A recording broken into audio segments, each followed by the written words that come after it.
Ribuan tabung gas oplosan jadi bukti dugaan praktik ilegal pengoplosan gas di Sumatera Utara.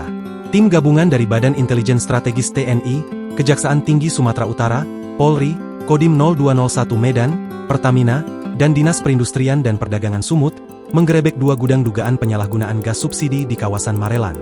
2 gudang digerebek, masing-masing berlokasi di Jalan Jala 4, Lingkungan 3, Kelurahan Rengas Pulau, Pasar 5, Marelan.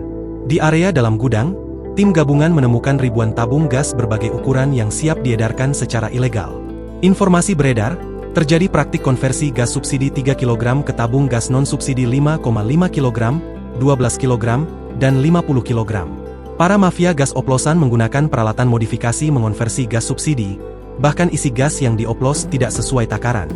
Disperindak Provinsi Sumut sifatnya mendampingi tim gabungan dari Mabes TNI, BAIS, Kejati dan Pertamina, kata Kadis Perindak Sumut, Mulyadi, Selasa, 25 Februari 2025. Penggerebekan ini diduga sudah bocor ke seorang pria berinisial H, 61, yang disebut pensiunan oknum penegak hukum.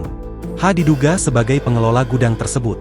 Saat tim tiba di lokasi, gudang dalam keadaan terkunci tanpa ada seorang pun pekerja di dalamnya.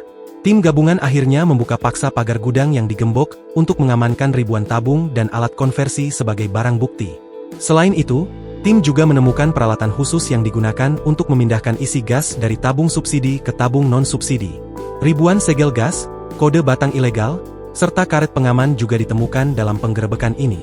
Pihak Pertamina yang turut serta dalam penggerebekan ini memastikan adanya praktik ilegal di gudang.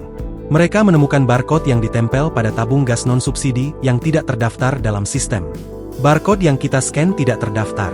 Keterangan yang muncul di aplikasi menyatakan bahwa produk ini palsu.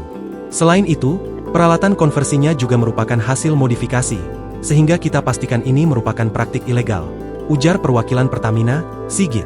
Dari hasil penyelidikan awal, dalam sehari produksi gas non-subsidi ilegal ini mencapai ribuan tabung untuk ukuran 5,5 kg dan 12 kg, serta ratusan tabung untuk ukuran 50 kg. Kerugian negara akibat praktik ini diperkirakan mencapai lebih dari 153 miliar rupiah per tahun.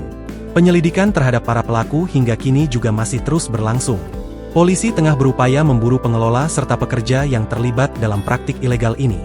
Download Tribun X sekarang, menghadirkan lokal menjadi Indonesia.